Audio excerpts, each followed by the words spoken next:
Hey, welcome to the Crochet Crowd. I'm your host, Mikey. Today I'm going to show you how to do a bowl basket.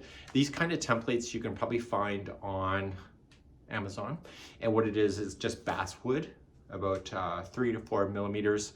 And I have the hole. So I'm going to try to provide you an SVG file for people that have a laser cutter. And I also had a little sheep engraved into the front of it. I hit it with some matte finishing, and I'll show you that in just a second. And it just requires this little basket. It's a good catch-all, you know, the front of your house, you know, keys, you know, the stuff that things go to die. And I just use one ball of Bernat Fab, and this thing is so stiff. It's because I'm using a 6mm size J10 crochet hook.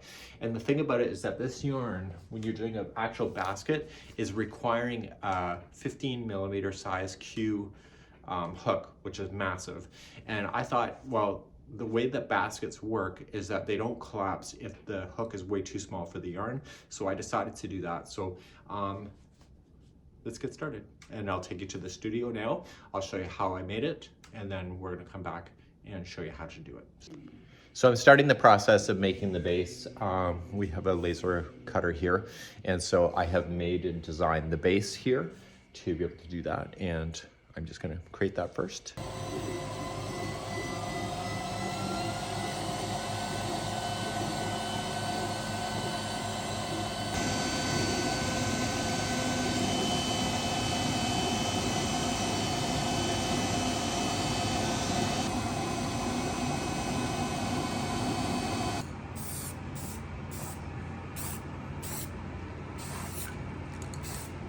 Just to let you know, that's all that was left over from the original ball that made this basket. So when we look at the Bernat Fab, I don't want to waste this yarn, any inch of it. So that's all I have left, so I don't end up with a lot.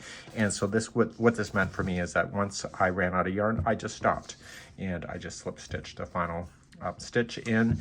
Okay, so it doesn't look absolutely perfect on the top, but I don't care because I just want something for me. And I finally have made a basket in my life that doesn't collapse.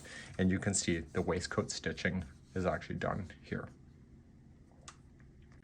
To keep tension control the best, I would just try to reach in and try to find the beginning. Okay, so that was no big deal, right? So that wasn't even a planned thing, that just happens. And when I create my first slip knot, I don't want so much extra yarn, so I don't want to do this and have all this left over. I want to be relatively short so that I don't waste this yarn. And that's what we're going to begin next. And let's begin. So I'm using a size 6mm size J.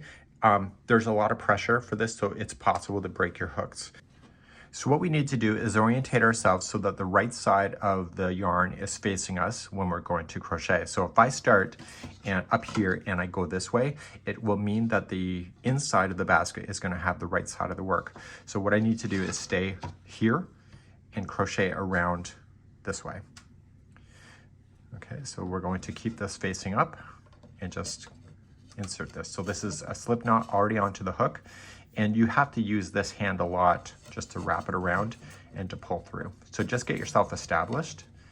And when you pull through, I'll just turn it over really quick. When you pull through, you're gonna yarn over, pull through 2.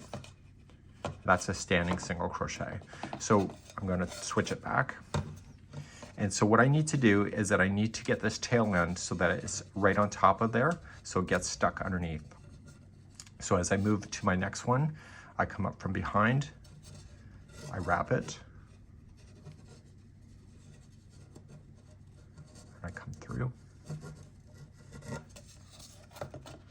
and then I pull through 2.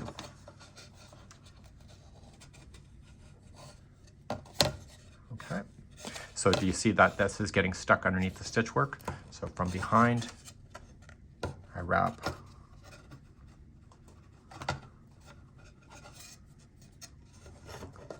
and at the end of this round, what we're going to do is just turn it and flip this all up. And I'll show you that in a moment. So at the end, I'm just going to just bend it and it will look like this. Okay, so I want to be on the outside of this going around. So keep going around and I'll be right back in a moment.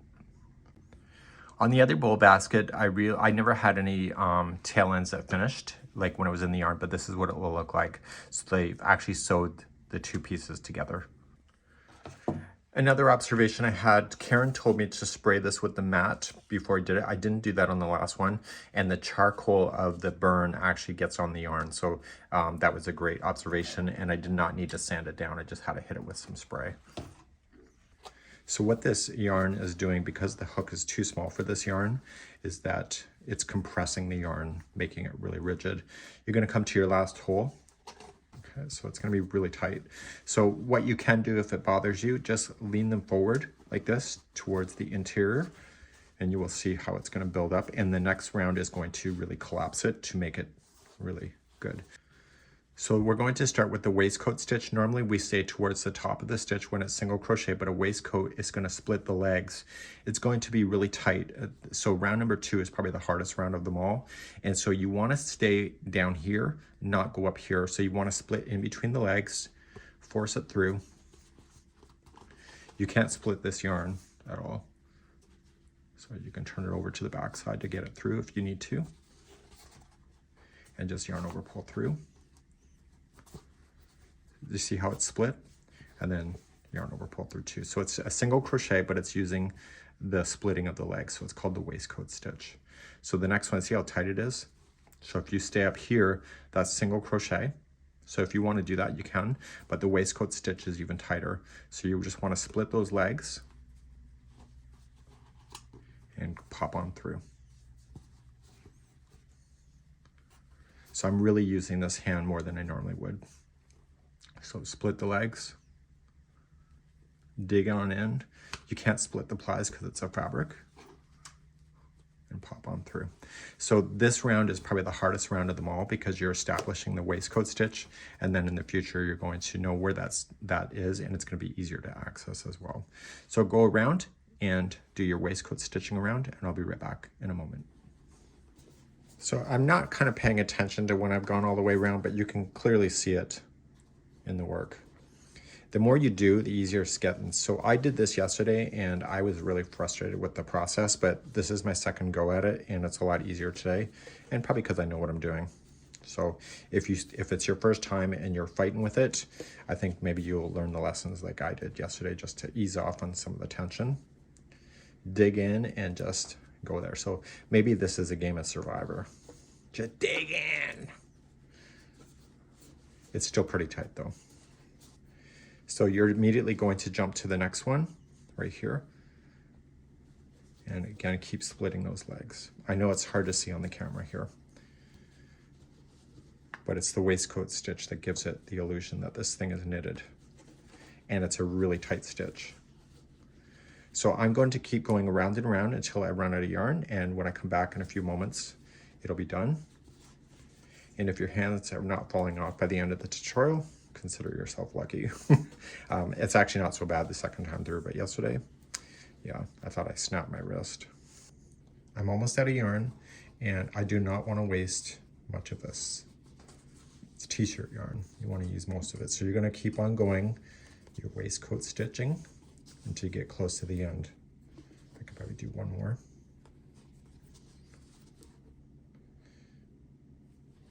Okay, I think I'm a little too close, so I'm going to back out.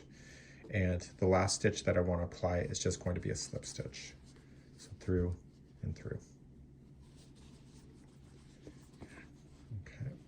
I'm just going to pull through.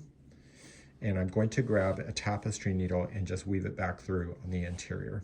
So put it through a tapestry needle. I'm amazed it actually can fit through there. So it does compress a bit. And what you want to do is just stay on the interior of the basket and just kind of pull it back through.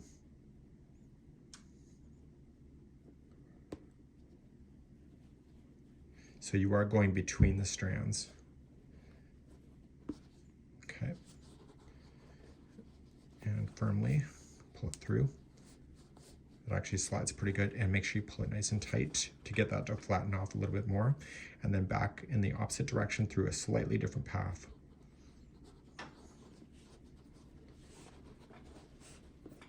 Now, because you covered the starting tail, as you can kind of see here, you don't see that on the back. So it's good. And then finally, one more time.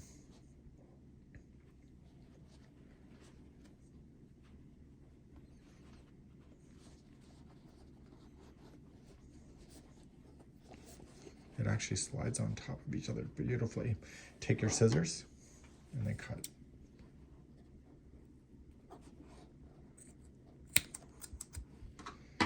And that's all I had left in the end. Okay, so there we go. So it's a cute little basket, and I was a little bit more easier with my tension this time, so this one's not as rigid.